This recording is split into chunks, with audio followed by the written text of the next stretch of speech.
నమస్కారం అండి. మాది ముస్నూరు మండలం గోపారం గ్రామం, ఏలూరు జిల్లా అండి.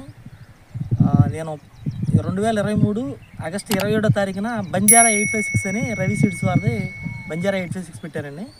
మాకు నూజిబెడ్ నర్సరీలో నారు తీసుకుని అందరూ కూడా ఈ నారు కొంతమంది పీకిచ్చిన తర్వాత అమ్మో బంజారా 856 కొత్త రకం మాకు పెడితే ఇబ్బంది ఏమో అని అందరూ 2222 ఎస్ఎస్ని అలాంటివి పెట్టుకొచ్చారు. కానీ నేను మట్టికి నాకు ఇదే కావాలని చెప్పి నేను నర్సరీలో తీసుకొచ్చానండి. ఇది ఇప్పటి వరకు నేను 3వ కోత ఇప్పుడు కోస్తున్నారండి. ఇప్పటి వరకు మాకు 2 కోతల మీద 25 క్వింటాలు అయినాయండి. ఈ 3వ కోత మళ్ళీ 15 క్వింటాలు అవుతుంది.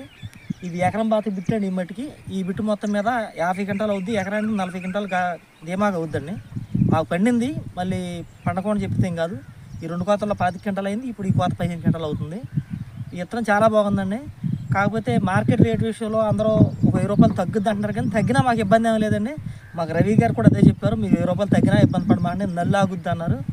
మాతో పాటు పెట్టిన వాళ్ళు చేను మొత్తం ఇప్పుడు అందరూ దున్నేశారండి. ఈ చేను మాటకి ఇప్పటికి ఇలాగే ఉందండి. వాళ్ళు మా చేలోకి వచ్చినప్పుడల్లా మీ చేనులోకి వస్తే మా చేను చూడబుద్ధి కావట్లేదని చెప్పి వాళ్ళు చేలోకి వస్తే మానేశారు. అప్పుడప్పుడు ఎవరైనా వచ్చినా కానీ వెంటనే చూసి వెళ్ళిపోతుంటారు.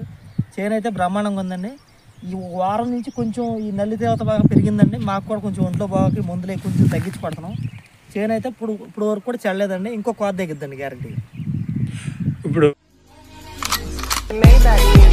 Can anybody out there hear me?